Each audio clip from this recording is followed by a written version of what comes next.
Hey everyone, thanks for tuning in to an all-new episode of the American Huddle. I'm Hali alongside Andy Gresh.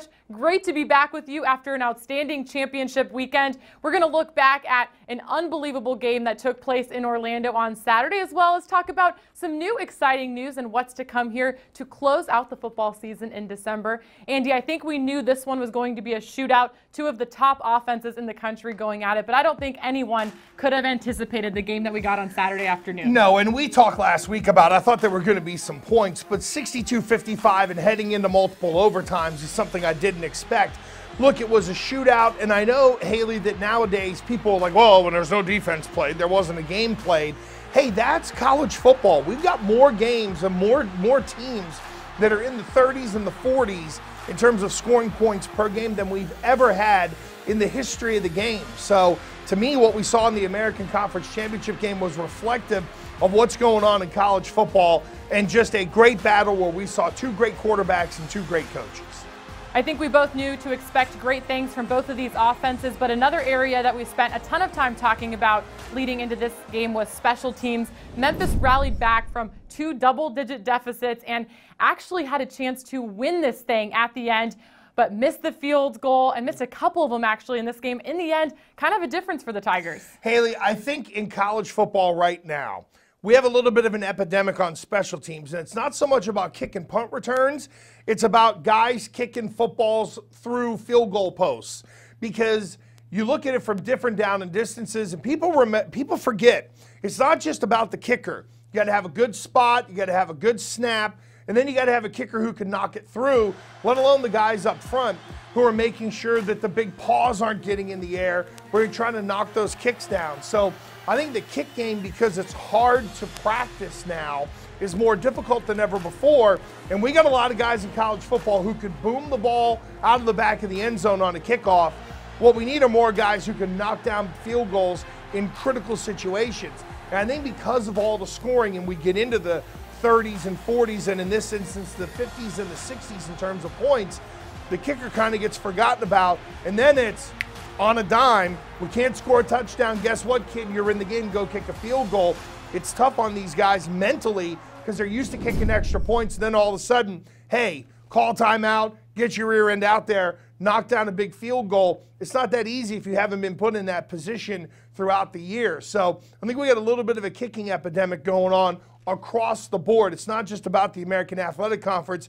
It's in every league everywhere. Well, it doesn't help either when you have the conference title on the line and about 40,000 fans on their feet. Hey, that joint was jumping. Stadium. I mean, it was actually moving. You feel the ground shaking, you feel the stands shaking. So high pressure situation for a young kicker. But Andy, let's talk a little bit about both of the offensive outputs that each of these teams had. I mean, two of the most exciting quarterbacks I think we've seen all year long in college football, in Memphis's Riley Ferguson and UCF's Mackenzie Milton. First off, Riley Ferguson played a much better game than his first time in Orlando this year. I mean, didn't end up coming out on top, but still 471 yards, 4 touchdowns, only 1 interception. And actually, Riley set the single season conference record for passing touchdowns this year with 36. So just a great overall season for the senior. Yeah, and I thought that Mike Norvell's done a good job of continuing to develop that position. And look, Riley Ferguson got better as the year went on. It's no coincidence that the two first-team All-American quarterbacks, All-American Athletic Conference quarterbacks from the All-League team, were playing in this game. And the thing about Ferguson, I think all year long he knew, I've got to find a way to keep pace. I've got to hang numbers. We've got to find a way to score points. And it will lead him to unnecessarily take some chances. But I thought he did a really good job of taking care of the football. And the other thing about Riley Ferguson, yeah, Memphis will press the ball down the field, but he'll throw it short and let his guys go make plays. It's not all about the big play. I think he's improved this year. It'll be interesting to see what the people at the next level think of Riley Ferguson. Will the Lynch stink, of the whole, hey, he came from Memphis, he hasn't played well. Are people going to hold that against Riley Ferguson? I hope not, because I think game in and game out he's gotten better all year, and it showed. I thought he was really good. And again, you come away throwing the ball that many times with only 1 interception in a game this important, that's magnificent work. Well, another guy on this Memphis team looking to play at the next level is wide receiver Anthony Miller. I had a great time catching up with him before this game. Just a really happy kid, a great guy to be around, loves the game of football, but 14 receptions for 195 yards and 3 touchdowns in a conference championship game. I mean, he made some really dynamic catches. He's a really fun player to watch. Yeah, and look, he had the long of the 68-yarder in there, and he's a guy who, again, like a Riley Ferguson, has kind of come on throughout the year. And I think, you know, look, Memphis, even though they had the turnover at head coach, there's been a level of consistency there for 3-4 years in terms of what they're doing on offense, or at least it was relatively translatable when Mike Norvell walked in the door. So we've seen these kids continue to get really entrenched in the offense and get better. I thought Miller played a whale of a game. But again, his quarterback did a really good job of giving him the football in situations to where he could do something with it. Played fantastic. Well, definitely one of the top quarterback wide receiver duos in the country. They'll have one more game coming up here in December, their last game in the Memphis uniform. But let's talk about the UCF side. Ooh.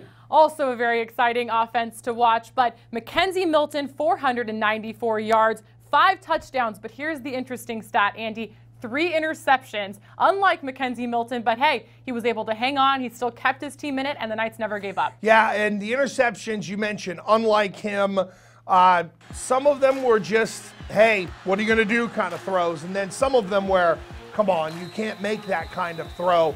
I thought Traquan Smith played his tail off. I know we're going to get to him in a little bit. But look, Mackenzie Milton came in with Conference Player of the Year accolades. There was a lot of pressure on him. And I think, too, that for as much as we talked about winning the conference championship game, UCF went in with a little more on the line, I think, to get that 0 in the right-hand column and to go from 0-12 2 years ago to 12-0 this year, even though it didn't maybe push them up in the standings in the college football playoff. I think that 0 meant a lot to those kids. And you can see it at times where they pressed it. But Mackenzie Milton, good enough to stick with it, use his legs when he had to. Yeah, the interceptions were up, but UCF played a whale of a game. Well, we mentioned Anthony Miller on the Memphis side, but Mackenzie Milton has a couple of great receivers to go to himself. You mentioned one of them, Traquan Smith, 161 yards and 2 touchdowns. But Dredrick Snelson had a heck of a game, too, 145 yards for him and 2 touchdowns as well. So you guys 2 go-to guys. So when you combine those numbers, you're looking at 15 catches for 306 yards and 4 touchdowns. That is elite production out of your top 2 wide receivers. They both played fantastic. And Haley, the one thing that jumps out is how comfortable the UCF offense is. Even when they turned over the football, boom, we're getting right back on the stick. We're going to do what we do. The one thing about Scott Frost coaching that game I thought that was really big was that even if a mistake was made, it wasn't, well, we have to stay away from Mackenzie throwing the football or we have to do things a little differently. They just went right back out there. They ran their offense the way they have all year. And that's something I admire about what the UCF coaching staff has done is that their guys make mistakes, they coach them up, but they never go away from them. They continued to throw the football, and it was evident. Those 2 wideouts were just dominant. Well, let's talk a little bit of defense. This defense gave up, as we mentioned, 55 points, obviously a double overtime game there. But before this game, I had a chance to sit down with their senior veteran linebacker, Shaquem Griffin, another great, outstanding football player, just an unbelievable personality, a kid that loves the game, and his story has been pretty well documented here the past couple of years. But he told me before the game that this one means a whole lot because there was bragging rights on the line for him when it came to his twin brother, Shaquille Griffin. He wanted to say, hey, I had a better senior season than you did. So there was a lot on the line, bragging rights being one of them. But Shaquem, great game, 2 sacks, fumble recovery. He just played that game like a senior out there. Haley, he played like he always does. We've seen from Shaquem Griffin now time and time again that he defies the odds. We know the ailment that he plays with. He went out and had 2 sacks. I thought he was all over the football field. And he's a really interesting guy in terms of thinking about him at the National Football League level. Are people going to look at his issue with his hand and say, okay, I can't have this guy on my football team? Or do they look for how smart he is, how he's a playmaker, how he's always around the football? And look, when you can finish and sack the quarterback the way he can, There's not a lot of guys out there who have the ability to do that consistently, and I don't care what level you're at. I don't care where you play. If you can bring down the quarterback, you're going to catch the attention of people at the next level. He'll be an interesting case study. But honestly, I thought he played the way he always did. He's out there, balls to the wall. He gets to the quarterback. He finds a way to get home and get the quarterback down. He was fantastic. Well, when I had a chance to catch up with Scott Frost before this game, he said it's not a matter of if for Shaquem, it's a matter of who is going to be lucky to get this guy on their team at the next level. So hopefully some great things to come for him in the future, but he has a Peach Bowl still left to play in that UCF uniform. But let's talk a little bit of coaching. Obviously, eaten up a ton of the conversation around the country this past week. So many new coaches taking so many new different jobs all over the place, but UCF actually found out who will be leading the charge for them in the coming year. Former Missouri offensive coordinator Josh Heupel. What do you think about this hire at UCF? Well, for those like me who are old and remember Oklahoma in the early 2000s, you remember Josh Heupel as kind of like a Justin Timberlake lookalike with the whole hair and everything, but he can go out and sling the pill. And he was really the first of those Oklahoma quarterbacks to kind of get that train rolling in terms of guys that were, mentioned for the Heisman, have a chance to be prominently featured on a national stage. I think it's an interesting hire because we didn't hear his name anywhere. You hear all the big names, and then it's who was UCF really interested in. I thought Troy Walters might have had a chance to get the job. Heupel is an interesting study. Will he come in and try to keep as many of the assistants that Scott Frost had, or does he want to look to bring in his own people? Nevertheless, I think his lineage, his history, he played at a high level, he's coached at a high level. I think he's a guy ready for this job, and he better be, because I think the expectations around UCF have been elevated. It's not about, hey, we're great, then we're going to bottom out, and then we're going to be great again. It's, we've got a good football team. You need to make sure we stay a good football team. So I think what Scott Frost walked into is a little different than what Josh Heupel's walking into. Yeah, certainly not a rebuild at UCF. No. They're looking to keep that standard high, and very impressive on the secrecy of this hire. I mean, it was funny watching people on their Twitter feeds like, who is the new head coach? I think it came out, and people just had no idea. It wasn't on the radar, as you mentioned. So. We were when it came out, and we were like, whoa, wait a minute. I thought because it happened so quick, Haley, that it was going to be Troy Walters. You just elevate the next guy. We'll see what Scott Frost does in terms of bringing people with him to Nebraska. But look, I think we need to pause and say, Scott Frost has done a good job there. He's done an unbelievable job at UCF in turning them around. He's earned the opportunity to go where he wants to. And look, there are going to be people who are going to say, oh, it's another coach leaving again. This is a little different. Scott Frost is going back home. Everybody wants the chance to go back home. And I think when you look at he played there, there's a little bit of an emotional attachment, and some can look at it and try to say, well, it's some sort of negative on UCF. It isn't. He did such a good job there. He got an opportunity to go back to his alma mater where he played. I think you got to calculate the emotion into all of this as well. Don't think about the other stuff. And I think UCF got a really good guy in Heupel walking in the door. The expectations will be up, but I think he's ready for that at this point in his coaching life. So I think it's a win-win for everybody, and you got to be happy for Scott Frost. We joke around a lot and have about, oh, the guy doesn't smile. He's smiled a lot really the past 2 weeks because his football team finished the mission, and he now gets an opportunity to go back to somewhere that is really near and dear to his heart. Well, and I think something really important to note is that there was no lack of emotion on Scott Frost's face leading into the championship, following the championship. I mean, there were true tears, there were true emotions, and I think he just left it on the right note with these players. I mean, they were all happy for him. So I think they felt respected by their coach, that he really gave it his all through the end. And very important to note is that he will be coaching them in the bowl game still. And I think, Haley, that not only him going out the right way, but the communication with the players is very different. We've seen some coaching situations already that have been a little messy in terms of a coach not doing the right thing by the players. It's interesting that he does get to coach UCF in the bowl game. I thought maybe they would say, okay, you're moving on. We also have to move on. But good for him. I mean, you could see the genuine emotion, as you said. And look, as a player who played and went through a coaching change where they basically walked in the room and said, one guy's out, we'll let you know who's in. It can be a scary time as a player. but it seems like Scott Frost has made sure that the players and whatever concerns they had were addressed while he was looking for what would be his next situation. I think it's the classiest way to handle it. Scott Frost at UCF has just done everything right. Well, congratulations again to the UCF Knights on an unbelievable season, and it's not over yet. 7 teams from the American Athletic Conference are heading to a bowl game. So Andy and I are actually going to be previewing each of these matchups a little more in depth as the month of December rolls on. But let's just take a look and let you know where everybody is heading. Starting off on December 20th, SMU versus Louisiana Tech. They're playing kind of close to home in the Frisco Bowl. Good to see the SMU Mustangs get back to a bowl game. Absolutely, and I know there's some stuff swirling around their head coach, Chad Morris, but SMU, one of those schools who's really taken a big leap this year, Haley. Got to be happy with the improvement of the Mustangs, and they get a chance to go bowling. And look, when you're close to home, I think we know Mustang Nation will show up.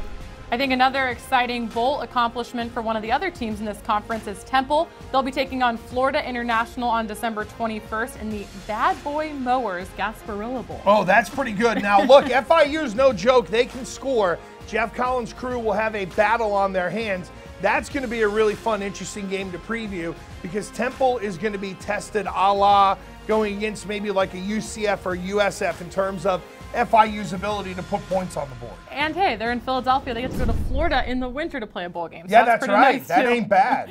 Well, USF will be returning to the Birmingham Bowl for the 2nd straight year, taking on Texas Tech on December 23rd.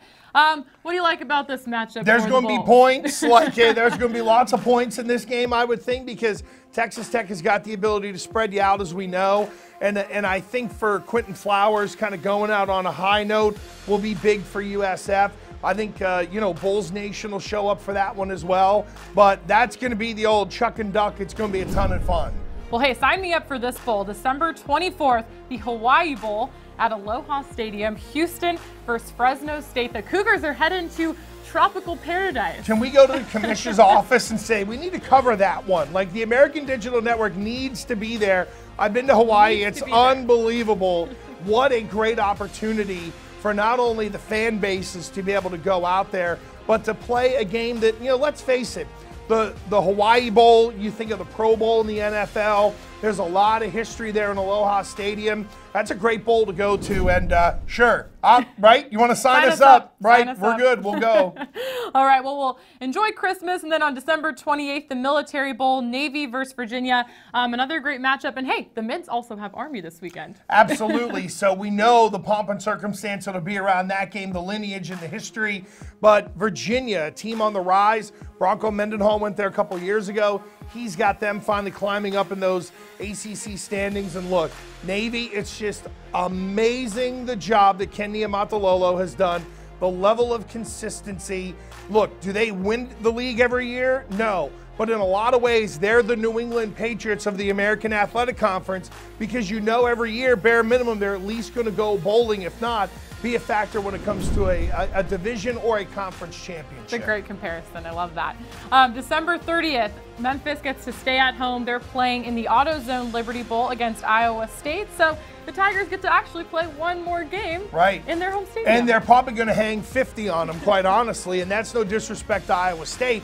I just think that the Memphis offense is operating at such a high level right now. We saw it in the conference championship game. Riley Ferguson's ripping it up, and they're playing at home. The creature comforts of home. Yeah, there'll be, the bowl banquets and things like that and the rubber chicken circuit, but they're not leaving home. And I think that's a really big deal in trying to get a bowl win and to cap off what is going to be, in my opinion, because I think they're winning that game. Look, if their only 2 losses are to UCF, and if UCF might be the only team in America with a 0 in the right-hand column, that tells you how good Memphis has been this year. Let me ask you this. As a player, that loss on Saturday had to sting pretty bad, to lose not once but twice, and just to be as close as they were and lose in overtime. How long does it take to kind of recover from the emotions of that loss and get ready to actually lay it all out there one more time in a bowl game? That's a great question, and I think that you can look at it and say, hey, we were close to them, but they were better than us. They beat us twice. We almost got them the second time. That's where being home matters. If it was, all right, now we're going to practice, now we're going to get on a plane, and we're going to go somewhere that we've never been or maybe aren't excited to go to, then I think it would be tough to kind of raise the level and get the intensity back up. However, you're at home, you got the creature comforts, you got your family that's going to be around as well. I think after a couple days, it'll be easy for Memphis to kind of light the fuse once again. Well, a chance to pick up their 11th win of the season. I'd say that's a pretty good year. That's a great year. All right, well, moving on, the last one, the grand finale on January 1st, the Chick-fil-A Peach Bowl in Atlanta, Georgia. UCF 12-0 versus Auburn at 10-3. This should be a pretty entertaining game as well. It should, and I'm glad that Scott Frost is going to get to coach this game because he's earned it to get his guys ready to take on a quote-unquote, the way the national media looks at it, big boy. To me, it's a battle of Power 6 teams. And look, Auburn beat Alabama. We know how good they are. Georgia handled them pretty easily, I thought, in the SEC championship game. So for UCF, they're going to have a chance to beat a team who has really stamped their hand this year and done some good things.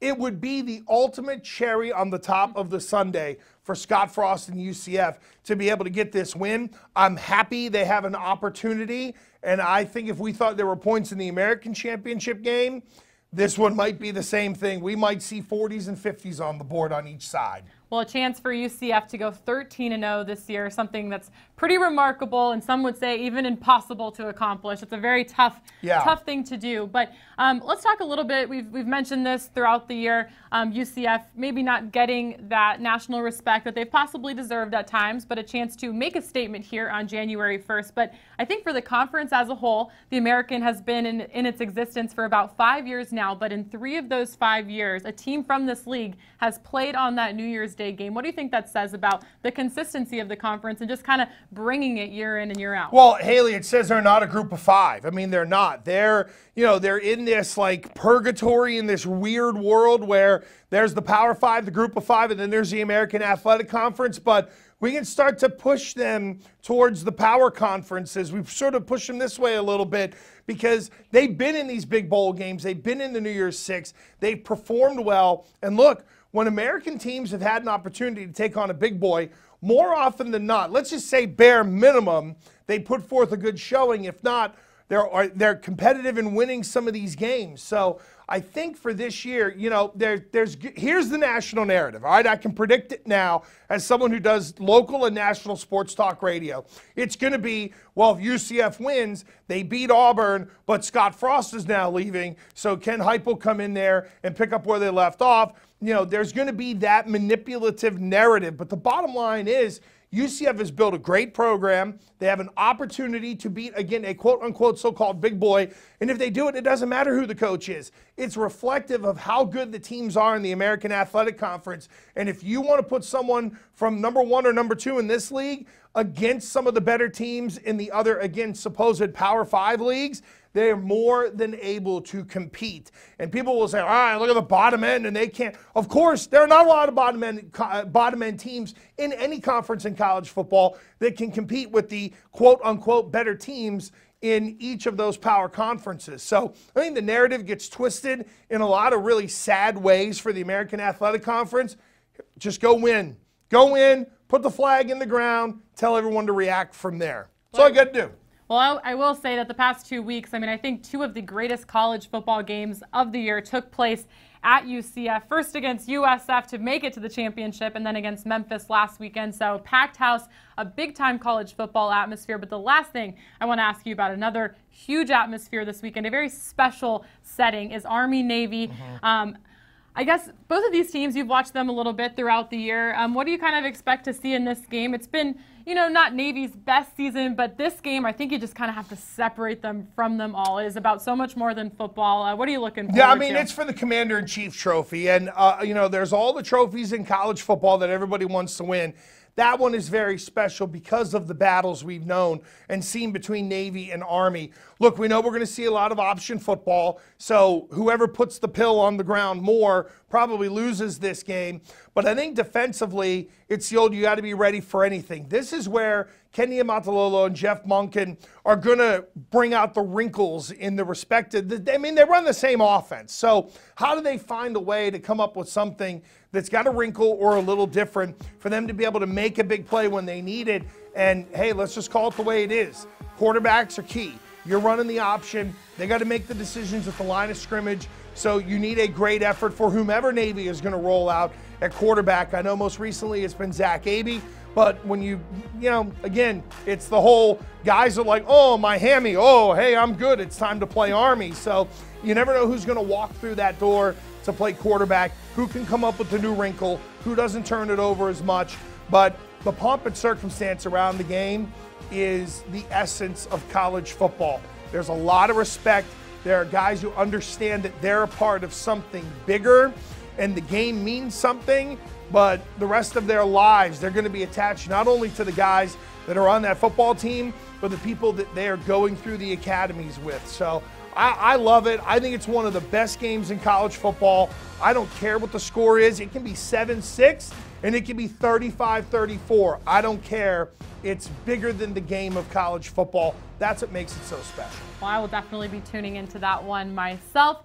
But we will continue our coverage here throughout the end of the year as we gear up for all of these bowl games. 7 teams again headed to a bowl, a great accomplishment for the American. We'll be back here with you next week. We're going to go through each one of these, so make sure to tune back with us. We hope you're having a great month of December. It was a great championship week in Orlando. I know an experience that I'll personally never forget. Just some amazing football and felt really lucky to be there and cover it. So on behalf of Andy and myself, we hope you have a great weekend and we'll see you back here next week.